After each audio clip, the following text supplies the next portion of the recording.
आनंद super 20 classes में सभी छात्र और छात्राओं का हार्दिक स्वागत और अभिनंदन है। आइए आज हम द्विघात समीकरण का तीसरा पार्ट देखते हैं। आज का क्वेश्चन आप लोग जबरदस्त देखेंगे। आप लोग आराम से जुड़े रहिए आनंद सुपर 20 क्लासेज से। हम बिल्कुल एकदम बेसिक से आप लोगों को मैथ बताने चल रहे हैं। जो क्वेश्चन बचा था उसका हम अगला क्वेश्चन देखने के लिए आगे बढ़ रहे हैं।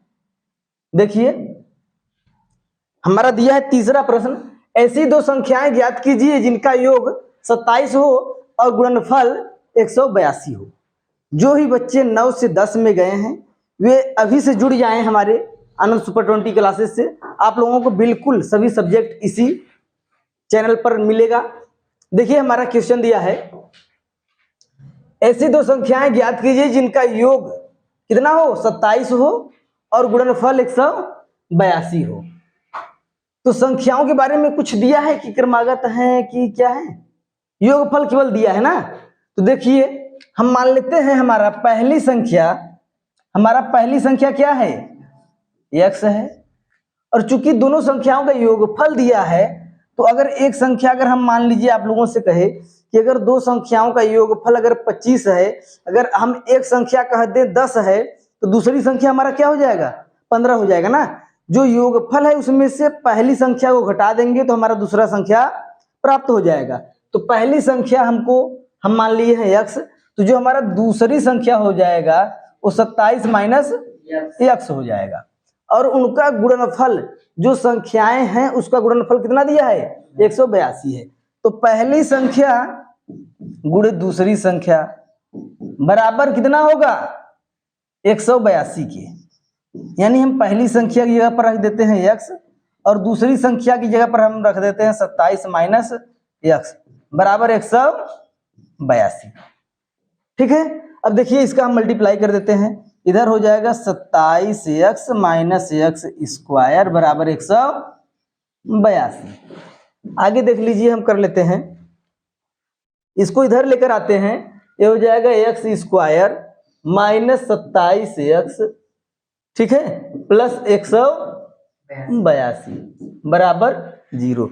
अब आपको क्या करना है, 27 को ऐसे दो बराबर भागों में तोड़िए कि जोड़ने पर आ जाए कितना, माइनस 27x और गुणा करने पर 182 के बराबर आ जाए। तो देखिए अगर आपको समझ में आ रहा है तो ठीक है, और नहीं तो फिर क्या करेंगे, 182 का आप अगर आप बीच वाले को तोड़ पा रहे हैं तो सही है, अगर नहीं तोड़ पा रहे हैं तो इधर देखिए 282 का आप क्या करेंगे, गुणनखंड करेंगे। ठीक है, तो क्या होगा, ये 9 और इतना। ठीक है, और अगर हम इसका फिर किससे काटे, हम काट देते हैं 7 से। ठीक है, तो अगर हम काटे तो ये आ जाएगा तुम्हारा 13 और फिर अगर 13 से काटे तो आ जाएगा 1। ठीक है, अब देखिए हम 2 सत्ते 14, ठीक है, और ये बच रहा है 13। यानी कि अगर हम 13 और 14 को दो बराबर भागों में तोड़े, 13 और 14 के पार्ट में, इसको अगर हम जोड़ेंगे 2 सत्ते 14 और 13 जोड़ेंगे तो कितना आ जाएगा, 27 आ जाएगा। ठीक है, और गुणा करेंगे तो 182 आ जाएगा। तो आइए हम तोड़ते हैं इसको, x स्क्वायर माइनस 14x और माइनस 13x प्लस 182 बराबर 0। ठीक है, यहां से हम कॉमन लेंगे कितना, x और x माइनस 14, यहां से हम कॉमन लेंगे माइनस 13, बचेगा x माइनस 14। दोनों कोष्टक में अगर बराबर आ रहा है तो हम सही जा रहे हैं। उसके बाद हम क्या करेंगे, एक कोष्टक में x माइनस 14 लिखेंगे और दूसरे कोष्टक में x माइनस 13 लिखेंगे। तो x माइनस 14 बराबर 0, x बराबर कितना आ गया, 14 आ गया, और यहां से x माइनस 13 बराबर 0, यानी x बराबर कितना आ गया, 13। अगर हमारी पहली संख्या अगर हमारा 13 हो रहा है, अगर हम पहली संख्या 13 लें तो दूसरी संख्या 27 उसमें से घटा देंगे तो कितना आ जाएगा, 14 आ जाएगा। अगर पहली संख्या हम 14 ले रहे हैं तो दूसरी संख्या में से हम क्या करेंगे, योगफल घटाएंगे 27 में से दूसरी पहली संख्या को, तो दूसरी संख्या हमको प्राप्त हो जाएगा कितना, 13। यानी अगर इसको देखें तो ये हमारा आ गया, अगर पहली संख्या हम 14 ले रहे हैं तो 14, तो दूसरी संख्या अगर हम ज्ञात करेंगे तो 27 में से 14 घटाएंगे आ जाएगा 13। यानी हमारी संख्याएं 13 और 14 है। समझ में आया आप लोगों को? आप लोग नोट कर लीजिए। आते हैं फिर अगला प्रश्न पर। आइए हम चलते हैं, अगला क्वेश्चन देखते हैं। देखिए दिया है 2 क्रमागत धनात्मक पूर्णांक ज्ञात कीजिए जिनके वर्गों का योगफल कितना है? 365 है। 2 क्रमागत धनात्मक पूर्णांक है। ध्यान देने वाली बात यह है, क्रमागत के साथ साथ धनात्मक भी होनी चाहिए। देखिए तो पहली जो हमारी क्रमागत धनात्मक पूर्णांक संख्या है वह हमारा क्या है? x है। और दूसरी जो हमारी क्रमागत धनात्मक पूर्णांक संख्या है वो x + 1 है। ठीक है, इनके वर्गों का योगफल कितना है? 365 है। तो आइए देखते हैं हम, x² + x + 1 का होल स्क्वायर किसके बराबर हो जाएगा? 365 के, क्योंकि दोनों संख्याओं के वर्गों का योगफल हो गया है कितना? 365। तो आइए देखते हैं, हम इसको तोड़ते हैं। इसको a + b का होल स्क्वायर का फार्मूला आपको पता है, a² + b² + 2ab। जब 2ab करेंगे तो 2x हो जाएगा बराबर 365। यहां से हम x² जोड़ेंगे कितना हो जाएगा? 2x² और प्लस 2x और 1 का स्क्वायर करेंगे कितना हो जाएगा? 1 ही होगा और -365 बराबर 0। ठीक है, देखिए यहां से 2x² प्लस 2x और -364 बराबर 0। 2 कॉमन लेकर के हम उधर भेज देंगे। आगे देखिए, या तो फिर आप 2 से दोनों तरफ भाग दे दीजिए। ठीक है, तो आप देखिए क्या होगा, यह x² प्लस x और -2 × 2, 2 × 8 = 16 और 2 दूनी 4 और 2 से 0 में भाग देंगे कितना हो जाएगा? 0 हो जाएगा। अब देखिए आप x को ऐसे 2 भागों में तोड़िए कि जोड़ने पर आ जाए x और गुणा करने पर कितना आ जाए? 182। तो आप तोड़िए, यहां पर आप गुणनखंड कर सकते हैं। तो देखिए x² प्लस हम कितना कर दे? 14x और -13x -182 बराबर 0। अगर आपको ये नहीं समझ में आ रहा है कि हम किस किस में तोड़ें कि जोड़ने पर x आ जाए और गुणा करने पर 182 आ जाए, तो x² का जो कॉफिशिएंट है, गुणांक है, उसका 182 में गुणा करके यहाँ पर उसका गुणनखंड कर लीजिए। ठीक है, उसके बाद जो गुणनखंड प्राप्त होगा उसी में आप तालमेल बैठा करके देखेंगे तो आपको समझ में आएगा कि हम क्या क्या संख्याएं लें कि गुणा करने पर 182 आ जाए और जोड़ने पर x प्राप्त हो जाए। आगे देखिए, हम यहाँ से x क्या लेंगे? कॉमन ले लिए, तो अंदर बचेगा x और प्लस 14। यहाँ से हम -13 कॉमन ले रहे हैं, क्या बचेगा? x -14। ये प्लस हो जाएगा ना, माइनस कॉमन ले लिए तो अंदर का चिन्ह बदल जाएगा बराबर 0। देखिए दोनों कोष्टक में बराबर है, तो एक कोष्टक का हम उतार लेंगे x + 14, दूसरे कोष्टक में हम लिखेंगे x -13 बराबर 0। अब देखिए x + 14 बराबर 0 और x -13 बराबर 0। x बराबर कितना आ गया? -14 और x बराबर यह कितना आ गया? 13। ठीक है, तो आपको कहा है धनात्मक पूर्णांक। जो 2 क्रमागत संख्याएं हैं वो क्या हैं? धनात्मक पूर्णांक हैं। तो a आपका धनात्मक पूर्णांक है नहीं, तो इसको आप लेंगे नहीं, और x बराबर आप 13 लेंगे क्योंकि यह धनात्मक पूर्णांक है। तो आपकी जो पहली क्रमागत संख्या है वह हो जाएगा कितना?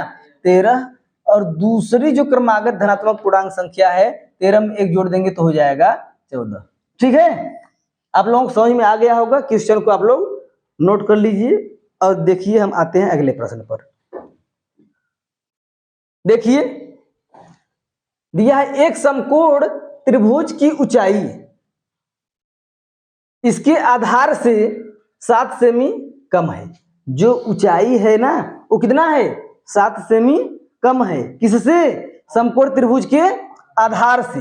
यदि कर्ण 13 सेमी हो तो अन्य दो भुजाएं ज्ञात करना है। आइए पहले हम सुंदर सा एक समकोण त्रिभुज का निर्माण करते हैं और उसके बाद जैसा प्रश्न कह रहा है उसी हिसाब से हम चलते हैं। देखिए कह रहा है कि जो समकोण एक समकोण त्रिभुज की ऊंचाई इसके आधार से 7 सेमी कम है। तो यहां पर हम मान लेंगे, माना समकोण त्रिभुज की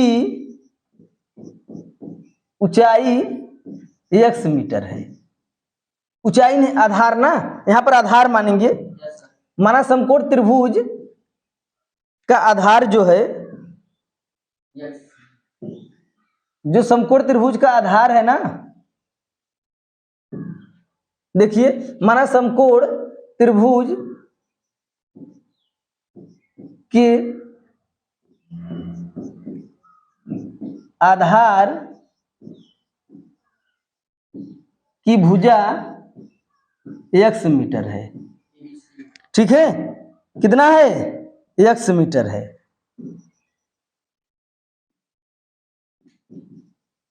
देखिए जो समकोण त्रिभुज के आधार की भुजा है वो x मीटर हम मान लिए, और ऊंचाई जो है ना कितना है? 7 सेमी कम है। सेमी में दिया है क्या? देखिए कर्ण हमारा सेमी में दिया है तो हम क्या करेंगे, इसको भी हम सेमी में ही लेंगे। ये थोड़ा सा ध्यान देंगे आप लोग, सेमी में ही आपको लेना है।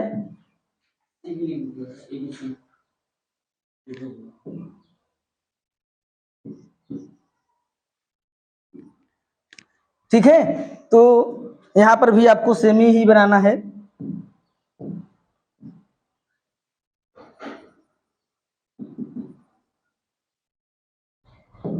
यहां पर भी आप सेमी बना लीजिए।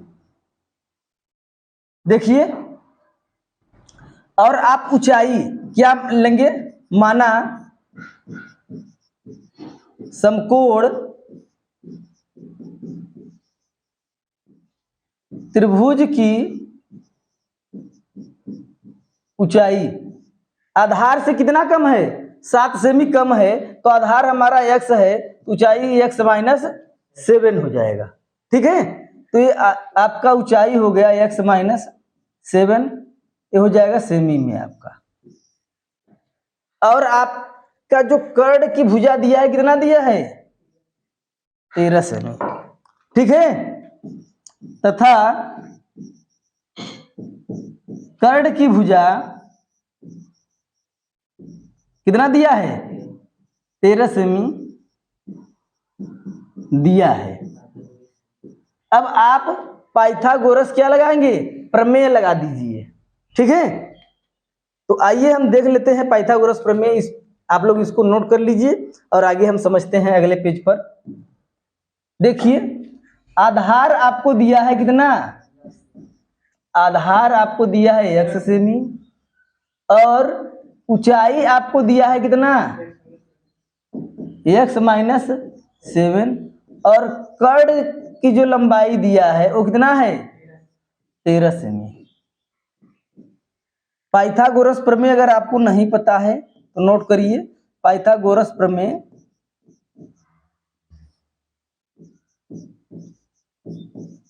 हमारा होता है क्या? कर्ण का स्क्वायर बराबर लंब का स्क्वायर प्लस आधार का स्क्वायर। ठीक है, इसी फार्मूले पर हम रखेंगे। कर्ण का स्क्वायर हम करेंगे कितना? 13 का स्क्वायर बराबर लंब हमारा कितना है, यानी ऊंचाई x माइनस 7 का स्क्वायर प्लस आधार कितना है हमारा? x square. इसको तोड़ दीजिए फार्मूले पर। ये 13 का वर्ग कितना होता है? 169 यानी 169 बराबर a का स्क्वायर प्लस b का स्क्वायर यानी कि 7 का 49 हो जाएगा, और माइनस 2ab। ठीक है, minus 2ab plus x square. देखिए 169, ठीक है, और इस 49 को इधर लेकर आए, -49 बराबर x square -14x plus x square. X square जुड़ जाएगा, और 169 में से 49 को घटाइए आप लोग, कितना रहा है 120।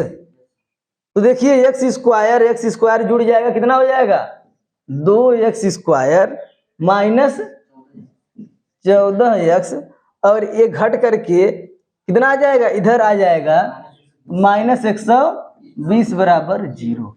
देखिए 2 कॉमन है सभी में, 2 से दोनों तरफ आप क्या कर दीजिए, भाग कर दीजिए। तो यहाँ पर हो जाएगा आपका एक्स स्क्वायर -7x और -60 बराबर 0। ठीक है, अब इसको 2 भागों में ऐसे तोड़िए। अगर नहीं समझ पा रहे हैं आप लोग, इसके कॉफिशिएंट का गुणा करके इसमें उसका गुणनखंड करके आप सेटलमेंट वहां से कर सकते हैं। तो आगे देखिए, हम इसको तोड़ते हैं 2 भागों में। एक्स स्क्वायर -12x और प्लस 5x -60 बराबर 0। समझ में आ रहा है आप लोगों को? आगे देखिए, यहां से हम x कॉमन लेंगे तो हो जाएगा x -12, यहां से हम लेंगे 5 कॉमन, हो जाएगा x -12 बराबर 0। यहां से x -12 एक कोष्टक में, दूसरे कोष्टक में x प्लस 5 बराबर 0। x -12 बराबर 0 और x प्लस 5 बराबर 0। समझ पाए नहीं आप लोग? अब यहां से कितना हो जाएगा, x बराबर 12 और यहां से क्या हो जाएगा, x बराबर -5। आप लोग जानते हैं कि किसी त्रिभुज की भुजा माइनस में नहीं हो सकती है, तो ये आपका हमारा x का मान इसको नहीं लेना है।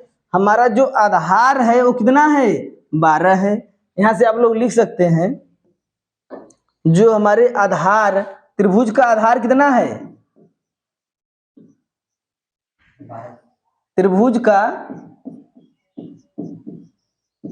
आधार आपका हो जाएगा 12 सेमी, ठीक है, और लंबाई कितनी हो जाएगी 12 - 7, यानी कि कितना है, x -7 है। तो यहां से आप लिख सकते हैं 12 - 7 बराबर 5, यानी कि जो लंबाई है वो 5 है और जो आधार की भुजा है वो 12 है और जो कर्ण है वो कितना है, 13 दिया है। आप लोग इस प्रश्न को नोट कर लीजिए, बहुत ही सिंपल है। चलिए हम देख लेते हैं अगले प्रश्न को। देखिए दिया है, एक कुटीर उद्योग एक दिन में कुछ बर्तनों का निर्माण करता है, ठीक है। एक विशेष दिन यह देखा गया कि प्रत्येक नग की निर्माण लागत में उस दिन के निर्माण किए गए बर्तनों की संख्या कि 2 गुने से 3 अधिक है। क्या 2 गुने से 3 अधिक है, जो नग की लागत है, वो जो उस दिन बर्तन निर्माण किए जाते हैं, बर्तनों की जो संख्या है, जो नग की लागत है, बर्तनों की संख्या के 2 गुने से 3 अधिक है। यही कहा है प्रश्न में। यदि उस दिन की कुल निर्माण लागत 90 रुपया थी, तो निर्माण बर्तनों की संख्या और प्रत्येक नग की लागत ज्ञात कीजिए। बहुत ही अच्छा प्रश्न है। देखिए आप लोग यहां से इसको कर सकते हैं कि माना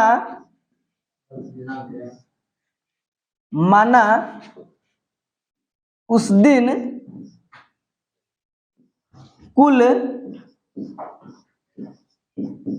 निर्माण बर्तनों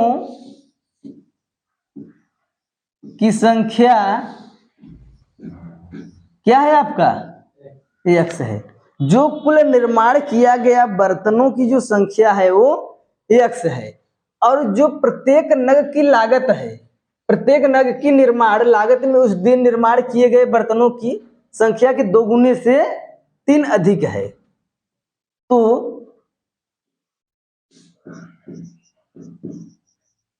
प्रत्येक नग की जो लागत है वो कितना है, बर्तनों की संख्या की 2 गुने से 3 अधिक है। ठीक है, अब बर्तनों की संख्या आपका x है, ठीक है, x बर्तन है, और नग का जो लागत है वो कितना है, 2x + 3 है, और जो टोटल खर्च आता है उस दिन निर्माण करने में बर्तन को, वो कितना आ रहा है, 90 रुपया है। ठीक है, तो अगर हम कुल बर्तनों की संख्या से और नग की लागत से अगर मल्टीप्लाई कर दें तो किसके बराबर हो जाएगा, जो कुल रुपया खर्च हो रहा है उस दिन। तो आइए देखते हैं हम, तो x गुणे कोष्टक में 2x + 3 बराबर 90 रुपया। ठीक है, अब इसका देखिए हम क्या करते हैं, अंदर मल्टीप्लाई करते हैं, कितना हो जाएगा, 2x² + 3x, ठीक है, इधर इसको कर दे -90 बराबर 0।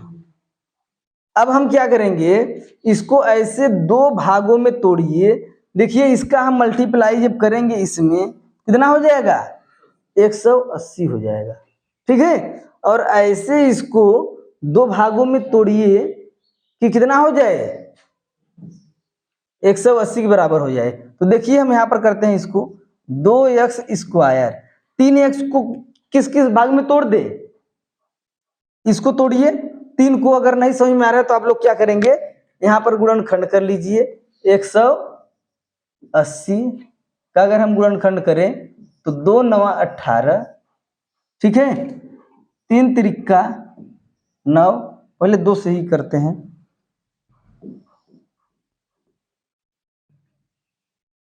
देखिए फिर 2 से काटेंगे कितना हो जाएगा, 45, फिर 3 से काटते हैं, 3 × 1 = 3, 3 × 5 = 15, फिर 3 × 5 = 15, 5 × 1 = 5। देखिए अब ऐसे आपको सेट करना है कि 2 दूनी 4 और 3 12 और 3 × 5 = 15।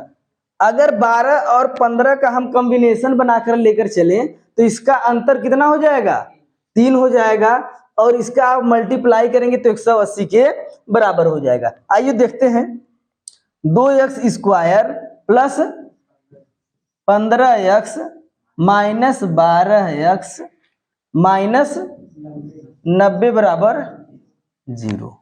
ठीक है, अब आप क्या करेंगे, इसमें से कुछ कॉमन दिख रहा है, x कॉमन दिख रहा है, तो यहां से हो जाएगा 2x + 15। अब यहां से कॉमन क्या दिख रहा है, -12 से 90 नहीं कटेगा, -12 कॉमन नहीं है, आपका 6 कॉमन ले लीजिए।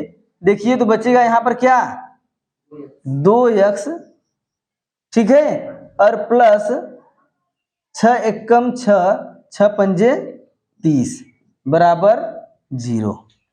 ठीक है, अब देखिए इन दोनों कोष्टक में बराबर है, यानी हम सही जा रहे हैं।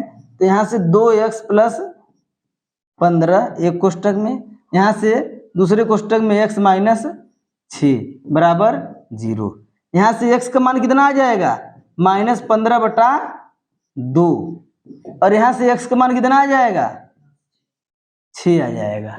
ठीक है, तो आपको पता है कि आप क्या माने हैं, बर्तनों की जो संख्या है वो माइनस में और बटा के रूप में तो आएगा नहीं, इतना तो आपको पता होगा। तो ये आपका x का मान नहीं लेंगे आप, x बराबर आप कितना लेंगे, 6 लेंगे। तो जो बर्तनों की संख्या होगी आपकी, बर्तनों की जो संख्या होगी, बर्तनों की संख्या आपका आ गया है कितना, 6 आ गया है, और प्रत्येक नग की लागत जो है